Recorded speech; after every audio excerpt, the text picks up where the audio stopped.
오늘 은혜 받으실 말씀은 시편 30편입니다. 시편 30편 1절에서 12절까지 말씀이 되겠습니다.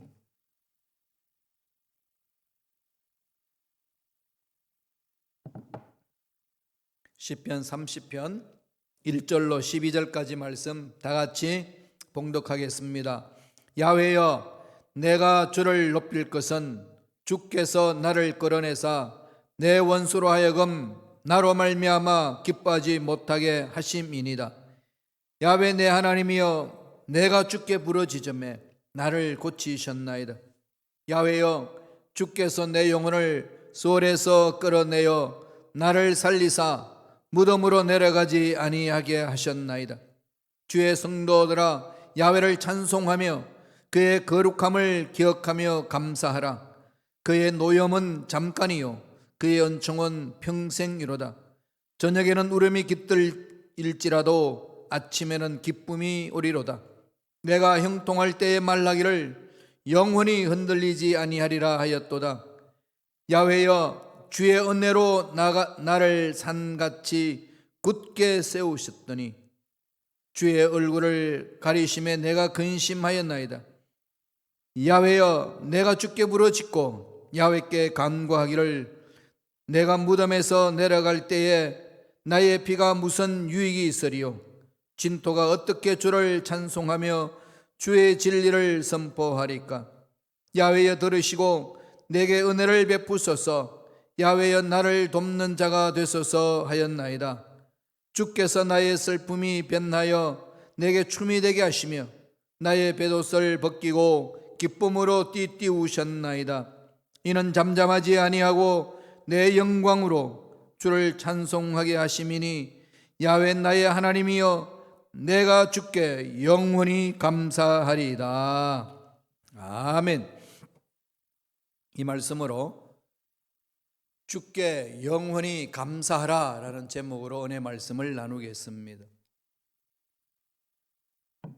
우리 세상 살면서 수없이 넘어지고 실패하고 그래서 고통스러운 일들을 경험하고 고난 속에 살 때가 있습니다.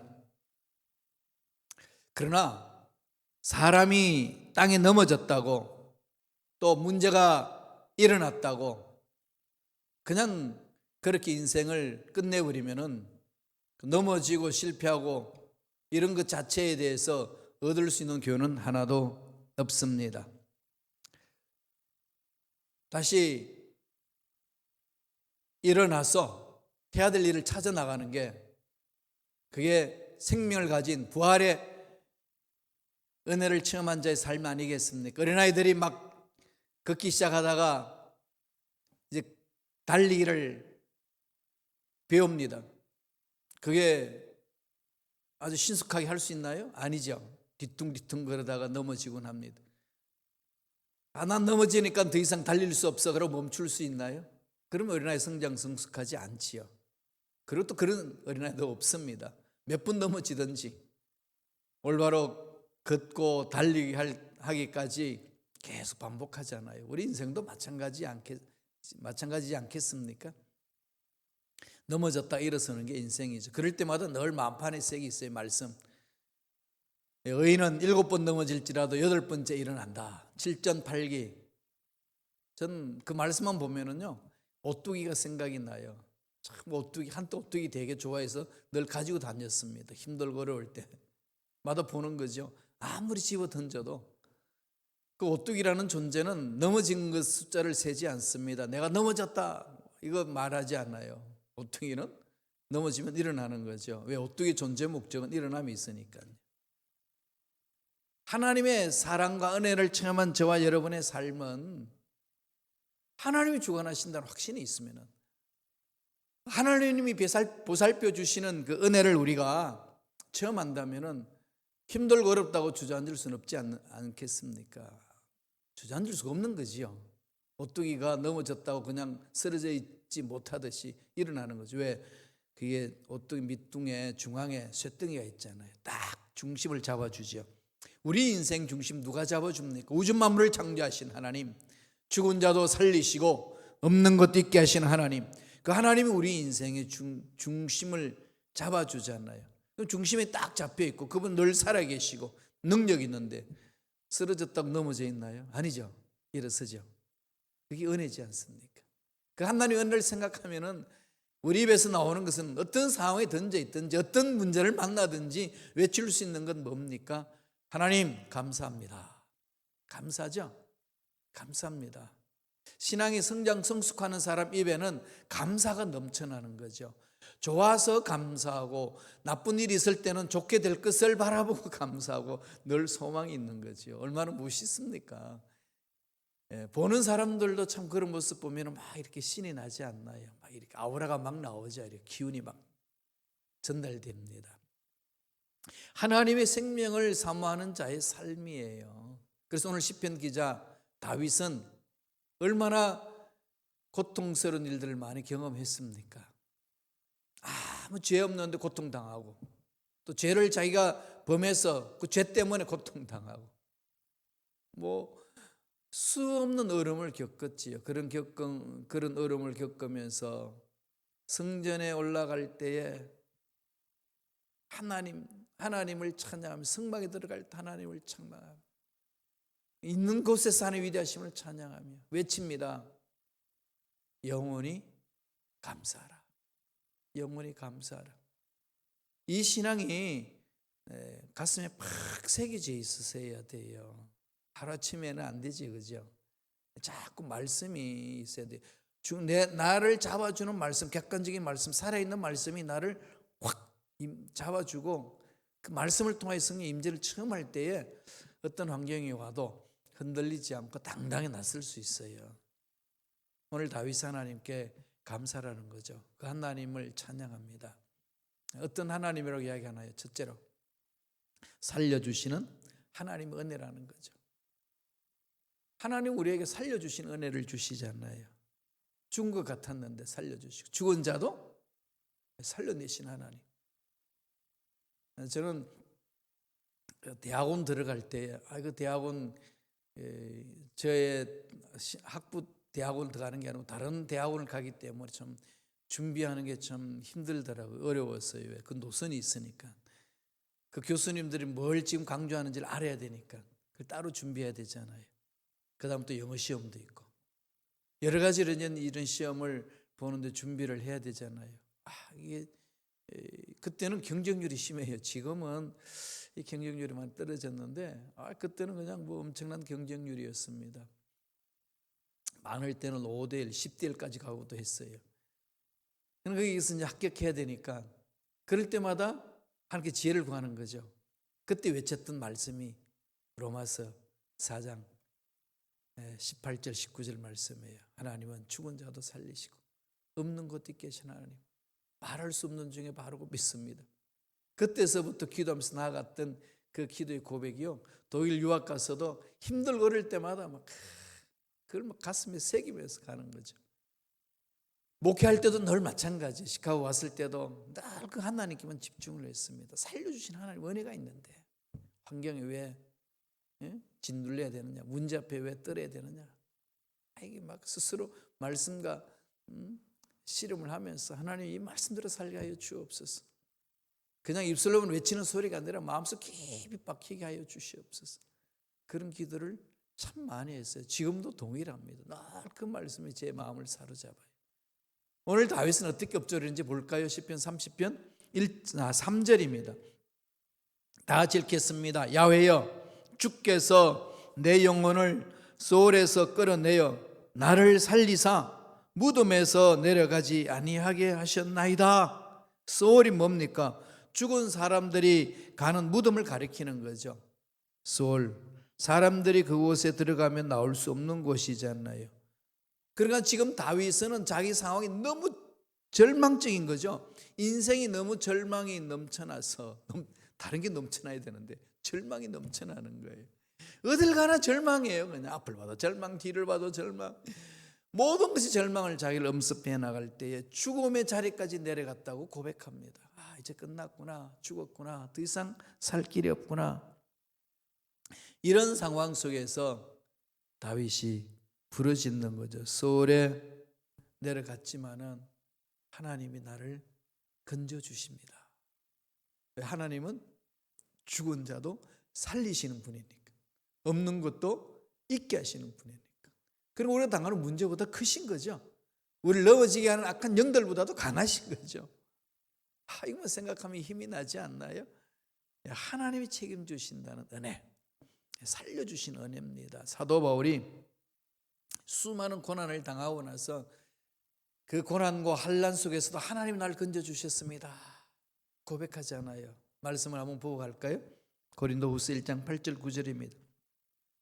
다 같이 읽겠습니다. 형제들아, 우리가 아시아에서 당한 환난을 너희가 모르기를 원하지 아니하노니 힘에 겹도록 심한 고난을 당하여 살 소망까지 끊어지고 우리는 우리 자신이 사형 선고를 받은 줄 알았으니 이는 우리로 자기를 의지하지 말고 오직 죽은 자를 살리시는 하나님만 의지하게 하심이라. 바울은 죽은 자도 살려내신 하나님, 그죠? 차라리 하나님, 생명을 주신 하나님, 여기 그냥 집중하잖아요. 아까 제가 말씀드렸듯이 로마서 4장 17절 이하에서 쭉 풀어나가죠. 22절까지. 아브라함의 삶을 통해서 믿음이 뭐냐? 기적을 체험하는 믿음이 뭐냐? 그러면서 아브라함이 믿은 하나님은 죽은 자도 살리신다, 이걸 강조하잖아요. 지금 사도 바울이 경험한 거죠. 사형 선고를 받았다, 죽었다는 거죠. 끝났다는 겁니다.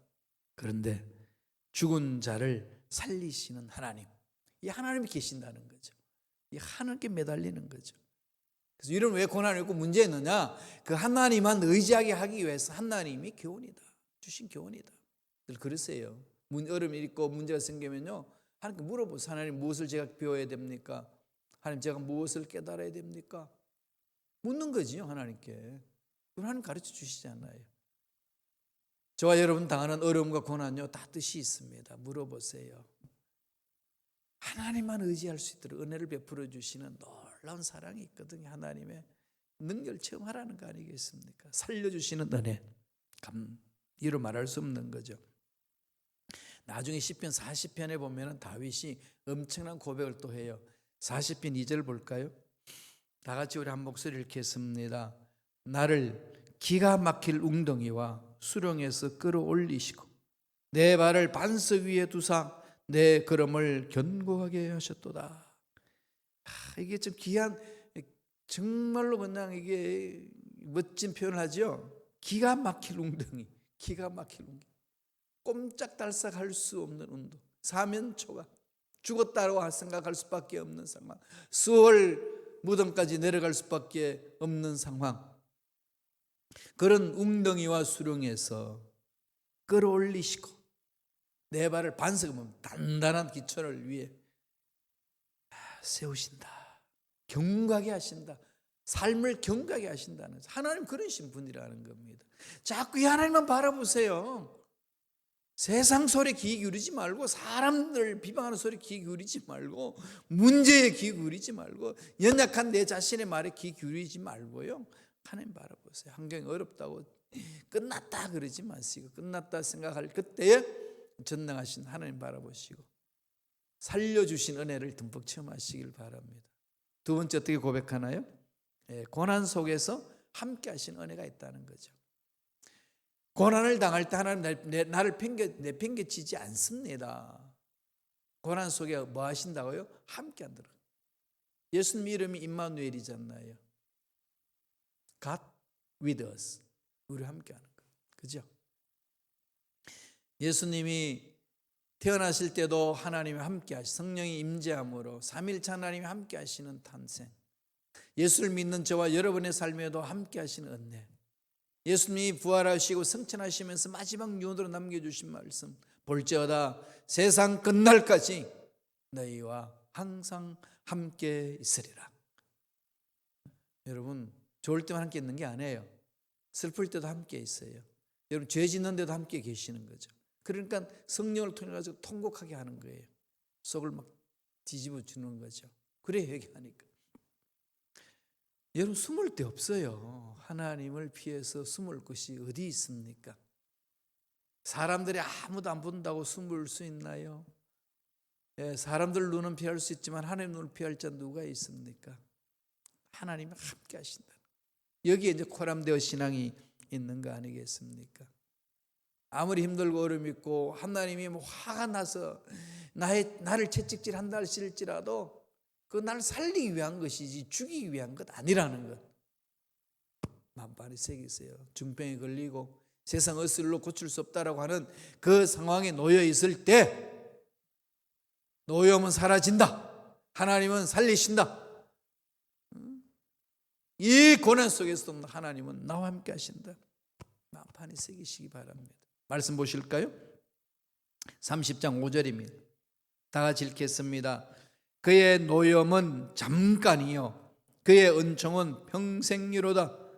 저녁에는 울음이 깃들일지라도 아침에는 기쁨이 오리로다. 힘들고 어렵게 하루 생활 보내고 잠을 자고 나면은 더 새로운 기쁨이 있는 거죠. 하나님은 날마다 새롭게 만나주시는 분이니까요. 성실하심이 따라갈 자가 없잖아요. 하나님의 성실하심은 날마다 우리를 새롭게 만나주시는 은혜, 날마다 문제에 대해서 새로운 지혜를 주시고 풀게 하신 하나님 안에 날마다 새로운 것들을 경험하게 하시고 그 경험 속에서 새로운 것들을 얻게 하시는 하나님, 그걸 자꾸 사모하세요. 똑같은 방법으로 풀지 않으세요. 똑같은 날 똑같게 만나주시나요? 아닙니다. 날마다 새로운 거죠. 여러분 그걸 보세요. 여러분 날마다 새로워집니다. 겉은 바울이 고백한 것처럼 겉은 후피하지만 속은 어떻게 한다고요? 날마다 새롭도다. 날마다 새롭도다. 그럼요. 우리의 얼굴에 주름살이 생기고 머리카락은 다 날아가 버리고 몸은 자꾸 쇠약해지는 것 같아도 내 속사람은 날마다 새로워지노라. 날마다 강건해지노라. 날마다 하나님의 능력을 사모하고 날마다 주님을 닮아가는 삶 아니겠습니까? 이게 그리스도인의 삶이고 그래서 세상 나가서 어두운 곳에서 빛을 발할 수가 있는 거예요. 우리 힘으로 안 되는 겁니다. 하나님 주셔야 되는 거 아니겠습니까? 고통 속에서 몸부림칠 때 혼자 내버려 두지 아니하신다는 것, 늘 그것을 바라보세요. 생각을 바꿔주시고 말을 바꿔주시고 삶을 바꿔주신 하나님, 그게 그리스도인의 삶이고 신앙생활입니다. 신앙생활은 바뀌어지는 거예요. 교회에서는 예수를 만나서 삶이 바꿔지는 겁니다. 그게 신앙생활이에요. 10년 전이나 지금이나 말하는 게 똑같아. 그건 신앙생활 안 하고 있다는 거예요. 에이 목사님 난 그래도 교회 열심히 다녔는데 뭐 교회만 왔다 갔다 했지 예수님은 못 만나는 거죠. 말씀에 순종하지 않잖아요. 여러분 눈에 보이지 않는 예수님을 어떻게 만납니까? 어떻게 그 예수님을 닮아갑니까? 예수님 닮아가는 구체적으로 객관적으로 우리에게 주신 말씀, 늘 제가 말씀드리는 것처럼 하나님 말씀이죠. 하나님 말씀에 순종하지 않는 것은 예수님을 믿지 않는 거예요. 아, 목사님 그렇게 우리 과하게 말합니까? 과하게 말하는 게 아니고 그거예요. 그러지 않나요? 미국의 헌법과 미국의 법을 준수하지 않으면은 미국을 거부하는 거잖아요. 그죠? 그러면은 범죄자예요. 감옥에 들어가요. 왜? 나라 질서를 깨뜨렸기 때문에. 잘 알고 계시죠? 마찬가지입니다. 하나님 나라에 하나님의 법이 있어요. 하나님 말씀으로 주셨잖아요. 그럼 여기 말씀을 순종해야죠. 순종해도 조금 안 하면 그뿐이고 그런가요? 아닙니다. 어떻게 그럼 다 말씀에 순종하네. 그러니까 통해 자복하고 성령을 체험하셔야 되는 거예요. 그래서 말씀을 붙들고 순종하는 거죠. 여러분 그게 신앙생활입니다. 그거 안 해보셨으면 신앙생활 안 하신 거예요. 뭐 하셨을까요? 그냥 교회 생활한 거예요. 교회 와서 사람이 좋고 만나고 또 일하고 밥 먹고 운동하고 재밌게 노는 거, 이건요, 이건 부차적인 거예요. 주가 아닙니다. 주는, 우리의 신앙생활은 주는 어디에 있지요? 말씀 위에 서는 것. 돌아보십시다. 저와 여러분, 말씀에 쓰지 않고 말씀의 순종에 대해서 관심도 없고 신앙생활 안 하고 있습니다. 예수 믿는 삶이 아니에요. 예수 믿으셔야 돼요. 우리는 예수 믿는 자들이잖아요. 예수 믿는다는 것은 예수님이 하신 말씀에 순종한다는 거예요. 그렇게 하지 못하는 걸 회개하고 돌아서고요, 몸부림쳐야 됩니다. 그때 기적을 체험할 수 있고 정말로 멋진 삶을 펼쳐갈 수 있습니다. 환경 문제 되지 않나요? 문제가 문제되지 않습니다. 세상에 그 사람 못 건드려요. 바울이 그랬잖아요. 히브리서에 보면 그 초대교회 성도들이 그랬어요. 더 좋은 부활을 사모하여 이런 고난 문제 아랑곳하지 아니하고 말씀에 순종하는 거 아니겠어요? 그게 신앙생활이에요. 그렇게 가야 되는 거예요. 마지막 세 번째로 어떤 은혜를 주신다고 감사라는 거죠? 기쁨을 주시는 은혜가 있습니다. 하나님 품에 안기면은 기쁨이 있지요. 돈이 주는 기쁨보다도요, 이런 말할 수 없는 기쁨이 있어요. 쾌락이 주는 기쁨보다도요, 이런 말할 수 없는 기쁨이 있습니다. 쾌락은 기쁨 주나요? 그냥 재미를 주는 거죠. 세상 것들은 기쁨을 주는 게 아니고 그냥 재미를 주는 거잖아요. 기쁨은 하나님의 것이에요. 하나님 안에서만이 기쁨을 얻을 수 있습니다. 영원토록 계신 하나님이기 때문에 이 기쁨은 영원한 거예요. 그것을 이 세상에 살면서 맛보는 겁니다. 우리 시편 읽었던 말씀 중에 30편 5절 하반절 우리 자막을 통해서 한번 볼까요? 다 같이 읽겠습니다. 저녁에는 울음이 깃들일지라도 아침에는 기쁨이 오리로다. 저녁에는 죽을 것만 같았는데 하나님이 살아난 자에게 잠을 주시고 잠자는 동안에 만져주시는 거죠. 슬픔을 다 끄집어내고 절망을 다 끄집어내고 그 속에 기쁨을 주시고 희망을 주시는 분 아니겠습니까? 그러면은 슬픔이 기쁨으로 변하면 어떻게 되죠? 덩실덩실 춤을 추는 거죠. 네, 경상도 말로 와이래 촌노. 정말 이유 없이 좋아요, 그죠? 네, 예수 만난 자는 이유 없이 좋아요. 이거 체험하며 사셔야 돼요. 시편 30편 11절 보세요. 다 같이 읽겠습니다. 주께서 나의 슬픔이 변하여 내게 춤이 되게 하시며 나의 베옷을 벗기고 기쁨으로 띠띠우셨나이다. 이해할 수 없이 좋아요. 왜요? 아무 이유가 없는 것 같지만은 근본적으로 누가 계시죠? 살아계신 하나님. 살아계신 하나님이 나와 함께 하시니까 그 은혜가 내 안에 있으니까 기뻐요. 슬픔이 변합니다. 기쁨으로 춤을 추게 하는 거죠. 하나님과 춤을 추는 거잖아요. 성령님과 함께 춤을 추는 거죠. 그럼요. 성령과 함께 춤을 추시는 삶이 되시길 바랍니다. 뱃옷을 벗긴다는 게 뭐죠? 통곡하는 옷을 벗기고 죽음의 옷을 벗기고 생명의 옷, 기쁨의 옷을 입혀주신다. 이사야도 이런 예언을 했어요. 이사야 61장 2절 3절 다 같이 우리 묵상하면서 읽겠습니다. 모든 슬픈 자를 위로하되 무릇 시온에서 슬퍼하는 자에게 화관을 주어 그 죄를 대신하며 기쁨의 기름으로 그 슬픔을 대신하며 찬송의 옷으로 그 근심을 대신하시고. 벗기고 입히죠. 하나님의 은혜가 임하면 슬픔을 벗겨버려요. 기쁨을 입히게 하죠. 그러니까 정실덩실 춤을 추는 겁니다. 비통하게 만들었던 베옷을 다 벗겨버리는 거죠. 이루 말할 수 없는 기쁨의 옷을 입는 거죠. 옷 입을 때마다 나는 예수 그리스도 옷 입는다. 성령의 옷을 입습니다. 하나님의 기쁨의 옷을 입습니다. 하나님의 평안의 옷을 입습니다. 그러는 거예요. 샤워하고 나서 비누로 샤워를 싹 하면 깨어나잖아요. 물기를 닦으면서 옷을 입을 때에 이제 하나님과 함께 기쁨의 옷을 입습니다. 예수 안에서 그런 은혜를 체험하는 거 아니겠습니까?